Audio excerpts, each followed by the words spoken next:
The Apple TV Plus series has struggled since season 1 to figure out exactly what to do with Lizzie, who typically only appears in the background of her friends' stories rather than taking center stage in her own story. In order to address this problem, the writers recently gave Lizzie an extramarital affair with the Duke of Tintagel. But when their feelings for one another are explained, Theo and Lizzie hardly ever have scenes together that would support a genuine friendship, much less a burning love. This strange love tale, however, seems to have come out of nowhere. Nevertheless, it is undeniable that the show is attempting to elevate Lizzie beyond the status of a glorified extra and instead make her a character in her own right. Unfortunately, the issue still exists because there is so much more fascinating stuff going on that it is difficult to be genuinely concerned about Lizzie and her affair with Theo. Season 2's 5th episode, A Whole Love, is the Lizzie-focused episode that viewers have been eagerly awaiting. However, our thoughts are completely diverted when the oldest Elmsworth daughter prepares to get married and still finds it difficult to part from Theo. It's difficult not to worry more about Guy, who is beginning a romantic involvement with Ginny's friend Paloma in Italy, or Mabel, whose relationship with Honoria appears to be coming to an end, or Ginny as she attempts to resist Seadown's overtures. Even while it is clear that the writers are making every effort to give Lizzie more room, we ultimately come to the depressing conclusion that the Buccaneers' treatment of her has been so severe that it has become nearly impossible for her to shine. Since Theo has granted them some time off, it begins with Lizzie spending a few days at Tintagel, a castle that is entirely empty of servants. Given that Remmers and Ibrad do have a good amount of chemistry, it's adorable to watch the unusual couple having fun.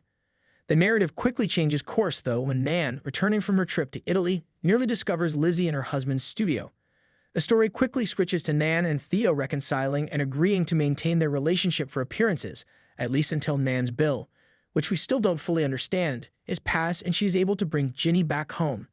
We see Lizzie feeling bad about what she is doing for a brief moment with a single tear running down her cheek. Tintagel's worries aren't calmed by this new deal. Nan is unsure about how to react when she discovers a misplaced earring in the castle. Theo is trying to talk Lizzie out of marrying Hector in the meanwhile. After the bill is approved, he intends to have her wait for Nan to depart England once more before she moves in as a concubine. This proposal clearly does not excite Lizzie, who chooses to wed Hector despite not being very in love with him. He can at least give her something secure and open, she explains. However, uncertainty begins to seep into her heart as the episode draws to a close. She mopes a lot, but Theo stops her as she's ready to enter the church and gives a lengthy speech about how she deserves something that feels real, safe, and open.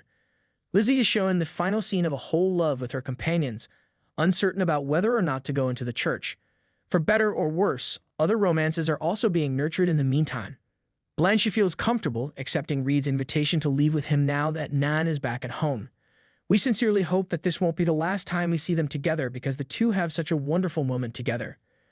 On the opposite end of the age range, Honoria accepted Reed's offer to teach English in France, so it appears that she and Mabel are almost done.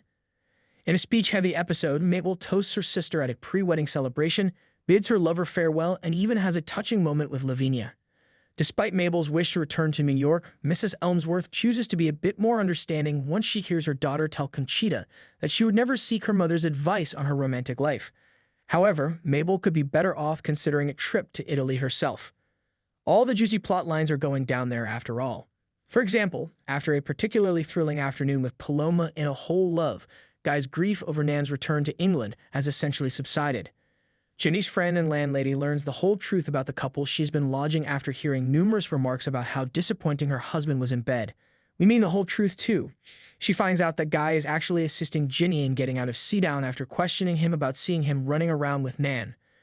Following a few glasses of wine, Guy and Paloma develop a close relationship and even spend the night together.